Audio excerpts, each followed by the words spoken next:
Stellaris is a space-age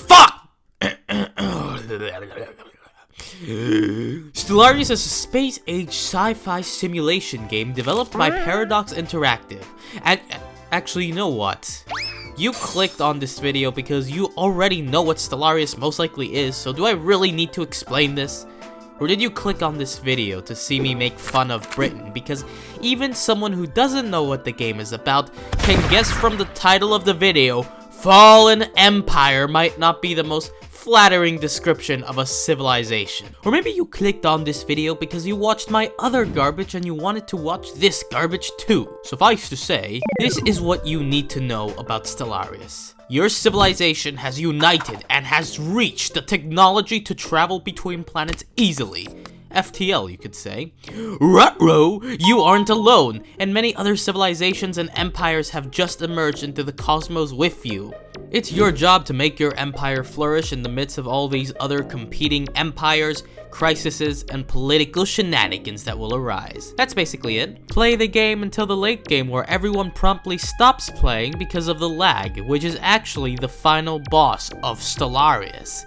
Yes, lag is the final boss. Good luck with that. Anyway, you might be saying, Ace, that's all well and good, nicely explained Stellaris, but how does any of this actually relate to the funny British men who think beans on toast actually taste good? Let me explain, viewer, let me explain.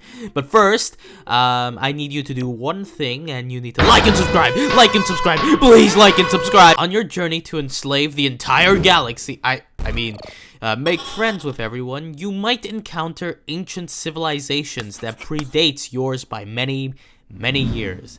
These empires are called Fallen Empires. And look, it's the title of the video. Just guess what these fallen empires do? Nothing, they don't do anything. They just sit back, basically doing little to anything for most of the game. They're typically isolationist and used to be grand empires that have declined over many years. I think you know where I'm going with this. These empires used to have large borders and were grand players on the galactic stage. Superpowers, you could say. But after a massive war, their civilization stagnated, they were infested with decadence, and they cling on to their dying ideals and traditions that have essentially locked them in a time capsule, you could say. These empires also have lethargic leadership. A talent drain, you could say. Inspiration is scarce in their society. The politicians in office are there to kill time and have no grand vision or ambition. These empires are in decline. Things are getting worse, and nobody is fixing it because it takes too much effort. They also have overly complicated bureaucracy where anything new built, even as small as a new factory on a planet, is subject to hundreds of meetings, planning and discussions, redraws of the building for frivolous reasons, and before anything's built, the government has already sunk in millions of monies into the project, which will for some reason also take way too many years to build, in comparison to less developed civilizations, which can build many factories way quicker. Is that a word? Quicklier? I don't think that's a word. Well, it's a word. If Shakespeare can fucking make words out of nothing, so can I. Anywho, the culture of these empires are also on the decline. What once made them powerful and unique is usually long forgotten, or so bastardized to the point of Flanderization, as if these people have become caricatures of what they once were. These empires can do basically nothing besides sit on their asses and discuss how they're better than everyone else despite the state they're in. Or they talk about identity politics. What is that? What is it? Oh, no, not the beast! Not the beast! Ah!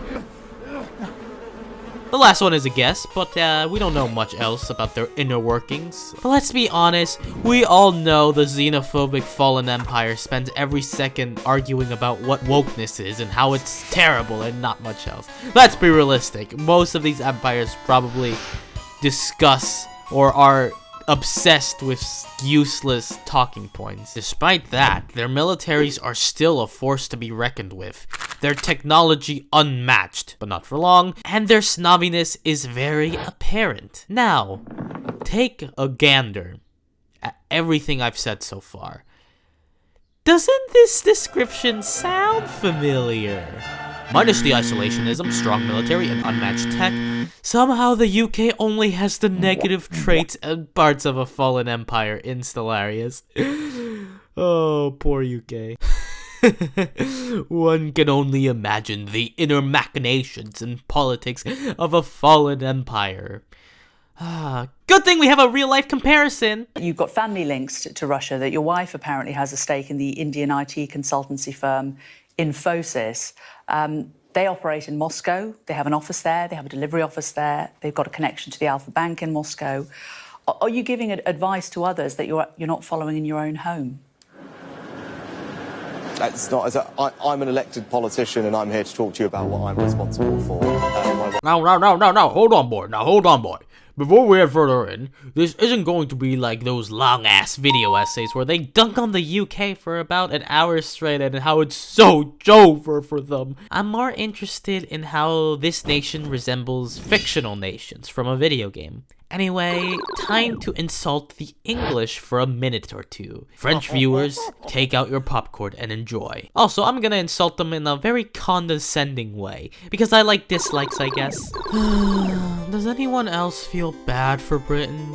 As an American, it's kinda like watching your awesome dad slowly wither and die from old age, yelling racist shit, forgetting to take his meds, and all around being a shell of his former self. Despite that, you hear he was quite the man back in his heyday, fighting Napoleon and the French fries, being a model of democracy, and for a time, fighting the world's biggest threat, alone and without support. Oh, how the mighty have fallen from such grace. I say dad, by the way, to describe the UK because that's kind of what the UK is to the United States. They helped create us. They're our father. Even if they wanted an abortion, we still were made. Through the power of freedom and democracy. The US, however, isn't their only son, though. The UK is kind of a big fat whore who went around with all sorts of women, making all sorts of babies. I mean, just look at this list and map. Unfortunately for you Brits, that high lifestyle has finally caught up with the UK as a whole. What do I mean? Well, I mean like 1 in 5 people in the UK live in poverty. Like, just buy a house, idiot! Like how doctors in the UK earn around the same as a substitute teacher in America. Like, just move to America, idiot! Like how the UK has cut funding so much to institutions that their own infrastructure is falling apart in many places. Like, just build new buildings, idiot! Oh wait, right, they can't. Okay, I think you get the picture. The English are in a tough spot right now. They're washed up, you could say. Retired, you could say. Or rusty, you could say. But the point is, their entire country is kind of decadent. And this dumb, you could say. 14 years, you say? How does it take 14 years to realize everything's falling apart around you? Jesus Christ! Mayhaps the boiling frog metaphor can be attributed to such a lack of wisdom. The poor little Brits being slowly boiled alive, thinking everything's a-okay. Damn, like super embarrassing. Now, the next part was going to be dedicated to how the United States is not much better, but honestly, I feel that can go without saying, chaps. I mean, come on! Yes, I'm self-aware of my country. The supposed beacon of liberty is also in sort of a rut, but it's nowhere near as bad for us as it is for the Brits. Decadence, stagnation, and Britain. Name a more iconic trio. In the lore of Stellaris, the fallen empires are ancient powers that have survived great things, great hardships and crises, but have fallen into a spiral of decadence and stagnation, both of which are extremely present in English society, and one that I can't really wrap my tiny brain around. But first, let's fully prove this is the case for the UK. For one, many argue the culture of the UK is dying, in fact. A nation of nothing, as some have described. From little things to removing past British achievements on passports, to the iconic British phone booths being used to advertise prostitution. Oh boy. And also to the just overall Americanization of British culture in general. It's clear the tea-loving, crisp-crunching mugs are losing a bit of their identity and becoming more like, us. The only thing Brits talk about nowadays, from at least an outside perspective, is what woke means. Oh, woke, and how woke things have gotten, despite a 14-year of conservative rule? That's basically all that happened. by the way. There isn't much else to talk about besides the politics of the country, and Doctor Who, I guess. So case in point, their culture is kind of in the shitter, and Doctor Who isn't even as cool as it was back then. Well, that's unfair. I think the new show they're doing for Doctor Who is pretty good, I think. I've heard so anyway. Might watch it. I don't know. Of course, the second part of the term decadence includes self-indulgence, and well, this really doesn't apply to the British. But it does apply to the wealthy British. In all capitalistic societies, it's a given that after a long time, the top earners keep eating more of the plebs' money out of greed, and it's no different in the UK. It's a capitalistic society that's super old. Of course there's going to be greedy billionaires. Oh, my observations are so insightful. Capitalism equals bad because the badman has all the moolah. God, I'm so brave. I'm so good. My insights will change the world. Killing is bad. Is this what it feels like to be base-built, papa? Okay, let's continue. Sorry. Anyways, stagnation is also very present in the UK. The UK isn't even able to build a railway these days, by the way. HS2 was a planned railway construction, but to keep it short, they spent a ton of time on it. The project was overbloated, and half of the project was cancelled, by the way. They also dumped $1 bajillion in it so far, despite other countries doing the same thing for far cheaper costs and have finished longer and better railways faster than the one they're trying to build, so embarrassing again, Britannia. Like the fallen empires, they aren't allowed to build anything. They even have a law from 100 years ago saying nobody can build anything unless everyone on Earth agrees for the construction to take place. Overcomplicated bureaucracy strikes again. The obvious flaw in this law being that humans never agree on anything, so nothing ever gets built. And if something does happen to get greenlit like HS2, well, you have better chances for Half-Life 3 coming out than the actual construction finishing. The fall from grace, contrary to popular belief, is never abrupt or noticeable. It's usually a string of events that could take years to notice, and often the person or thing falling from grace may not even have noticed that they're falling until they've splattered on the ground. Yep, splattered on the ground, like the UK. It sometimes feels, though, that anything amazing needs to be tainted, or be a lie. People are cynical, and often will look to bring something down for the sake of bringing something down. Anything adored must suffer the fear of falling from the grand pillar that we the people have put them on. I sometimes wonder, would you want to achieve greatness or be regarded as great? If you do, you'll always need to keep polishing that pillar that you're on, because it cracks, it leaks, and eventually it'll break if you don't take good care of it. For the UK, many would regard it, especially Americans, as a respectable country, a powerful country with character and grit. Now, what's happened? The pillar has cracked under its own pressure and crumbled. And when it fell hard. Not just them, though. I feel you could say many Western countries are experiencing turbulence, you could say. Once a beacon of light against the darkness now seems to be cracking under their own weight. I wonder, is everything that's respected, loved, or sought after destined to fall into hatred? By being placed above others, it's like you're inviting yourself for an attack on you. The funny thing is, though, more often than not, you're not the one placing yourself above others. It's other people placing you above themselves, gifting you the lofty pillars of adoration. Yet these pillars are fragile and they break quite easily. Almost. All great things must fall from grace and be hated. The fallen empires of Stellaris were elevated above the others in their time, celebrated for their power, glory, and achievements, a beacon for the younger powers of the galaxy to look up to. Look how well it turned out for them. Damaged, humiliated, broken, and forgotten. Is the UK really destined to become a victim of the pillars of adoration and respect? I don't know. What, you expect me to know the answer to that loaded question? Hell no! What, I will say, the UK is very unique. When it comes to its decline and why it really reminds me of Fallen. What I mean to say is that I find the UK very unique. And I find Fallen Empires very unique, and I feel you could say it's one of the few places that actually truly resembles a Fallen Empire. Here. When I watch British politics, I laugh. Yes, yeah, I laugh. Like, I laugh at American politics, but there's something different. A sense like, they're there not because they have some grand ideological vision, or because they even want to make money through corruption.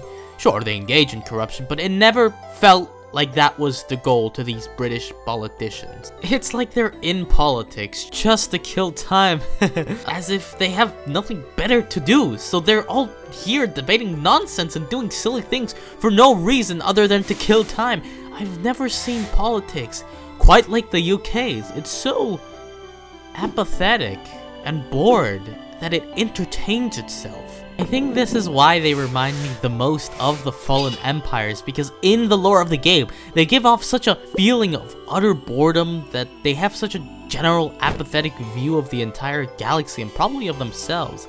It's funny too, because for the UK, their country has become so warped, so much of the people's like Americanized, you could say. It's like their country has become a parody of itself. It's like the show has gone on for too long, and the writers have forgotten how to write Britain. Everyone, laugh at these people! There's more comparisons to draw between Fallen Empires and the UK, but at this point you can just piece together what's what. Once giant empires that have lost most of their territory and now reside in their little bubble. Their society, culturally and economically, and in most other respects, is on the decline from atrophy. And they're both ancient, and the list goes on. Need I go on, viewer? No, I don't think so, friends. I'm a snake now. Well, enough doom and gloom, friends.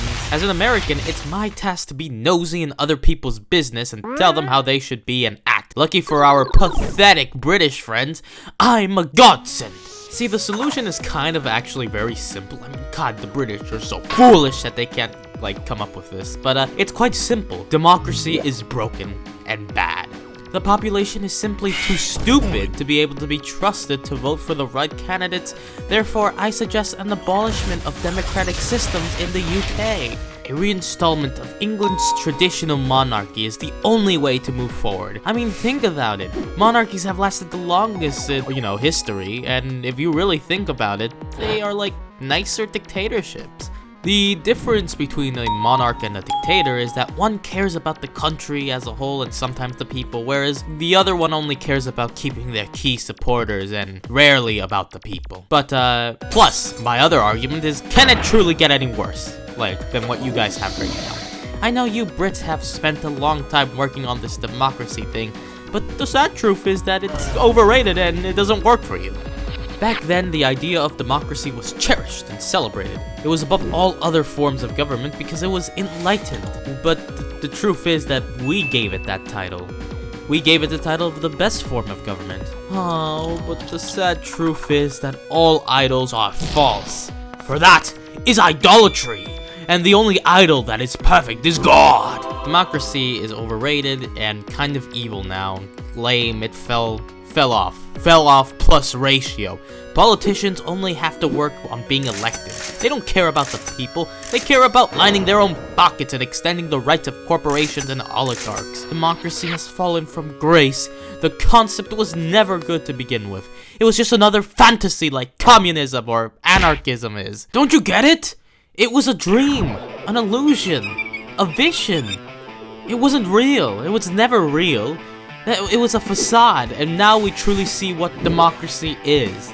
An overcomplicated system that might guarantee stability and happiness for a little while, until they inevitably fall under their own lofty weights. Yep, democracy is bad. Capitalism is bad. Socialism is bad. Communism is bad. Syndicalism is bad. And everything besides monarchies are bad. Only my opinion is absolute. So, is that it? Why?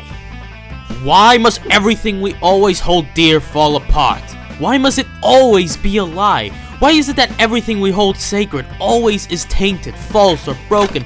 Every system, person, every religion, everything we elevate to greatness comes crashing down. Time and time again, we are disappointed by others and by ourselves. For what it's worth, to my point, in Stellaris, all the fallen empires are imperial, which are like monarchies, essentially. I know, deep down, in my bones, I know the reason why everything we love and idolize always disappoints us.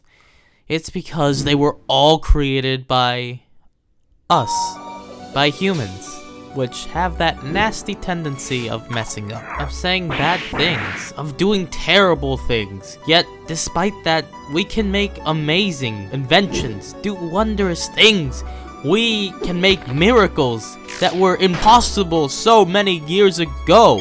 In a way, isn't there such beauty to imperfection? If the UK was perfect, a paradise, I mean, I don't think I wouldn't be able to make this video making fun of them. We wouldn't get all the funniest moments from their politicians. I mean, we wouldn't get the struggle, the despair, the agony, the infighting. And how boring would that be? And how empty would that be? You may be saying, Ace, you're just saying that because you live comfortably somewhere else. But rest assured, viewer, I love the US for all its greatness and for all its horror. Every single bit, from the wannabe dictator to the senile old man to the mindless mobs to the self-righteous pricks. And if I was given the option, I believe if I was given the option to change my country in any way I could for the better or for worse, I would make no such changes. I'm not a god to make such decisions, nor a politician. So to you British folk who are in a rut, whose country is stagnated and broken, whose people have suffered, be at peace for at least this moment. You all have something to work towards, something greater, to relive your glory of your country and to revive its golden days. It's all up to you. Because while pillars of adorations always fall, they can be rebuilt, like all things. Now go and fix your crummy country. I hate seeing my tea-drinking friends all miserable and sad. I'll be rooting for you, all the way from the Americas. A ring around the rosy, pocket full of posies is the old song they say. If you really dream it, then you gotta believe it if you wanna make it true today. Ashes to ashes, little Rosie burns down. No one's making it out alive. Hush is the fire that burns down the whole town. All she wants to do is survive. If she wasn't crazy,